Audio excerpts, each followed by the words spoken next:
All right. I saw The Hunger Games, The Ballad of Songbirds and Snakes on its opening night, preview night on Thursday. And I was astounded by this movie. Of course, a lot of hate was directed to it going in because of the actress Rachel Zegler, who tends to make a lot of stupid comments online. But guys, this is a really good movie. I know you don't want to hear this from me, but it was really, really good. I am actually a big fan of the original Hunger Games, not necessarily the movies, but the books. Suzanne Collins, who wrote this story, is a cut above other authors. She has a depth to her books thematically, and of course, a depth to her books where she's actually, with these books, kind of predicted a lot of what's going on with our like globalist establishment government going crazy these days, and it's a lot of it's coming true, scarily enough. And so I like the themes in the books. I thought they did a wonderful job in this. I thought they were captivating, gripping. This is a talent that's like somebody who's different out there. So, of course, when this translates to the movies, it's only as good as the people who faithfully adapt it, and they were faithfully adapted. And that's kind of the cool thing about these movies. It's Hollywood really didn't go in and write their own story, so it ended up looking a lot smarter and a lot better than anything they typically produce. And that's why those movies really caught fire at the end of the day. Now, this is a prequel, and so I did not read the book of this one. I was not interested in reading a prequel book. Prequels generally don't do it for me, and actually, again, this movie just defied expectations in that regard as well. So, the Hunger Games has a villain, President Snow, in the main books, and he's an old guy who's out there directing the Hunger Games, and of course they have to take him down because he's such a just rat bastard at the end of the day. And they do so, but it turns out he has a story. He's a human too, and this is kind of what they go into his background about how he fell into darkness here. That's right. It's a movie about a guy, and this is the weird part that a lot of people are going to miss because Rachel Zegler is getting all the attention in the media. This is like a male lead movie. And the male lead actor is not getting much attention whatsoever, but is really the dominant force in this entire film right here. So let's get into the review in just a second. I'm John Delarose. I'm a #1 best-selling author and award-winning comic creator. I've got my book Top Grift on Fund My Comic right now. Now, this book is a thing mocking people online who are selling Gumroad courses on how to be a man and all that. And it's an aspirational story about a male lead who comes into his own as a man. So if you like that kind of story, if you're interested in this, I have Injustice artist from DC Comics, Mike S. Miller, doing the art on this interior and exterior. It's really good. Support our efforts here. I'm going to give you a deep, fun story. If you like the Suzanne Collins stuff, you probably will enjoy this too. So check it out. It is a parody. It is a satire, but it is poignant also. So I will have that link in the description below for you guys. Okay, let's get into the Hunger Games. Here it is. Of course, the guy front and center here is Snow's best friend in this. And Snow's best friend is a rich kid who has a father who's really got a lot of clout because of his wealth. And Snow, his father was a general in the war in Panem, which against the districts who rebelled against the capital and lost. And that's how Snow's in there. Now, Snow's father's dead, and he doesn't really have a lot of money. He's kind of faking it until he makes it type of thing. But he's a genius. He is somebody who is well regarded. He understands politics. He understands how things work, and everybody expects him to ascend to the next presidency, even at this point. Now, his path through this, they open up a Hunger Games, and the Hunger Games is not doing very well. So they have Rachel Zegler come in as her character, Lucy, and she comes in and shows up and immediately captivates this guy. So you get this kind of prince rescuing the girl out of poverty sort of story right away, where she's kind of she's literally caged at a point, and he actually goes into the cage. It's really sweet and romantic stuff. The romance is a pretty front and center on this, even though they don't push too far into it in the movie. I mean, there's a couple kiss scenes maybe. It's definitely that tension's there the entire film, which is what makes this a nice human story at the end of the day, and does very well on that level. It's nice to see. And so she ends up being District 12's tribute for the Hunger Games, along with a bunch of other people. And Snow here is tasked with making the Hunger Games a success again, getting people interested in it again. And he actually invents it and becomes a spectacle with him because he was like, hey, you got to give them a human angle to where they care about these people, to where they root for these people. They're rooting against people. You got to interview these people and make it something beyond just like watching savages go at each other for no reason. Once the people care on that level, and this is true with all sports and everything. If you look at even the way that like Super Bowls are done, like there's always like a kind of bad guy they're rooting against and a good guy who's like the new up and coming guy they're trying to get as a quarterback. This is how the sports entertainment field is built. And so he's giving them good advice on that level. Now, this all goes through. Peter Dinklage is like a academy professor there. He's the guy who created the Hunger Games originally. And he ends up betraying Snow later. Now, Snow ends up helping this gal, Lucy, in the arena. And as things go on through this, it's interesting how they format the deal. The first third of the book, and it is split into three, part 1, part 2, part 3. I say the book, it's the movie. It's interesting. They do them about an hour each. It feels like this was built as like a 3-part Netflix event or something like that, where it was going to be an episodic thing. Because each one of these really has a beginning, middle, and end. And then it was like, oh, that didn't work, so we're going to have a movie. That's kind of what it felt like. And it does feel like about that length. It's about 2 hours and 40-something minutes long. So that would be about 3 episodes of a show if that happens. The first episode is Snow and, of course, his revitalizing of the Hunger Games. The second episode here is Lucy in the Hunger Games. And even against all odds, she's trying to win the Hunger Games. Now, they did something really good here, too. I'm really getting sick of watching these movies that are like the 95-pound girl gets to beat up all these soldiers and is the most badass fighter of all time. It doesn't ever make sense. It doesn't ring true.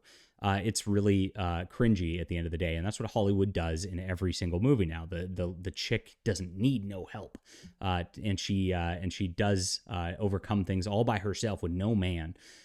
This wouldn't work here. And if Hollywood would have written this movie, if this would have not been Suzanne Collins' smart, intelligent novel, I really think that's what would have happened.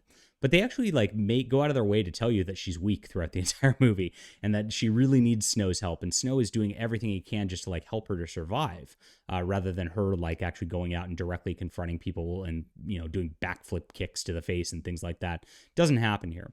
She's hiding throughout the entire Hunger Games. She knows that she's weak. She knows that she's bound to fail if she doesn't just keep her head down. And that's what it is. And Snow actually has to help her cheat to win. He gives her some poison to kill people with, which she fills a water bottle with during it. And that's how it goes. So, really good. I really like that they didn't do the strong female lead trope. I'm glad that she had the help of the man who really helped her lift her up and helped her to win this and survive. That felt good because that's what a couple's partnership is. It was like a good thing as it went through. Now, he got caught and got reassigned to military duty where he's going to live in disgrace because he cheated in the Hunger Games. And he ends up, that's what the third part starts in the third act. And so he ends up going to her District 12. This is the anchor man of the Hunger Games. I love this actor, Jason Schwartzman. He was in all of Wes Anderson's films as he was growing up, and I'm a huge Wes Anderson fan, so having him in this was a bonus for me too. But he eventually ends up in this spot where he goes back to District 12, and she's a singer there. And so what's cool about this, and interesting, Rachel Zegler actually did a crazy good job acting on this. I was very impressed when I was ready to not be impressed. Believe it or not, they gave the Hispanic girl a Southern accent throughout the whole film. So she's talking like this, y'all, which I didn't do a very good job of, obviously. But she did a great job of it. It was weird to look at it first because you're like, this doesn't work out well. But District 12 is really meant to be it felt like West Virginia or something like that, a coal mine, etc. And they have this whole country vibe to it. Now, this is a really good world-building setting sort of right here. If you look at the original Hunger Games, it's very decadent 2000s, bright colors, everything's over the top. It's kind of like we are now. If you see all these blue-haired ladies running around thinking they are Hunger Games people, it's probably due to a lot to the influence of those films. This prequel is set it's the 1950s or 1960s Americana. So you've got the TV sets which look like that age. The TV anchor even feels like that Johnny Carson kind of vibe back then. And she's a country singer, so she sings like a female Johnny Cash or Dolly Parton or something like that. And they do these hoedowns throughout this, and her singing is actually plays a part in the storyline overall. And it's actually very poignant. And as much as like the singing could end up ruining a thing and make it cheesy or whatever, this quite did the opposite. It felt very emotional through this as they wove these songs into here. That's why it's a songbird and snake. And the snakes, of course, is something else. So we get this. Rachel did a great job, and she did a wonderful job singing, and she sang all of her own parts, which is fantastic. Now, Snow is in this district, and there's a rebellion going on, and his buddy's at the heart of it, and he's like, trying to get out of here. He gets the opportunity to become an officer because he's too smart to be an infantryman. And meanwhile, he's budding a romance with her, so he's like tugged, like, do I go back to my old life or do I stay with you? And they talk a lot about trust, and they talk a lot about building relationships and trust, which is more important even than love. Because if you can't trust somebody, you really can't love somebody. And at the end of it, what happens is Snow tells a little lie, and then she freaks out. And her freaking out has then betrayed trust. And then she goes out there, and it feels like she's going to betray Snow. Now, it's unclear whether she actually betrayed Snow or not. It's very muddy in the water as he freaks out. And a lot of the theme of this is like once you go into the darkness, once you start killing people, once you start pushing your mind into desensitizing towards violence and things like that, it becomes easier and easier to do it the next time.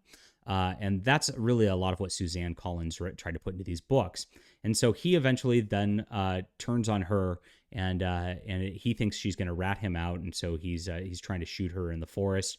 She disappears. And you hear the song through the mockingjays, which brings back the songbirds through this. So there's snakes involved in it, literal snakes also during this. And there are also the fact that there's a snake, and the fact that is she lying? Is she a snake? Is he a snake? And he determines that everybody's a snake because of this, and you can't trust anybody. So when he gets back to the Capitol at the end, he's becomes a vicious person who does not trust anybody because he's been ratted out, one by the academy that started him. He's been betrayed by his best friend when his best friend was trying to destroy the Capitol. And then he's been betrayed by the love of his life here. And that's what drives him into madness through this. So it's a really, really poignant tale that does a really good job. Now, I thought the acting was really good all the way through.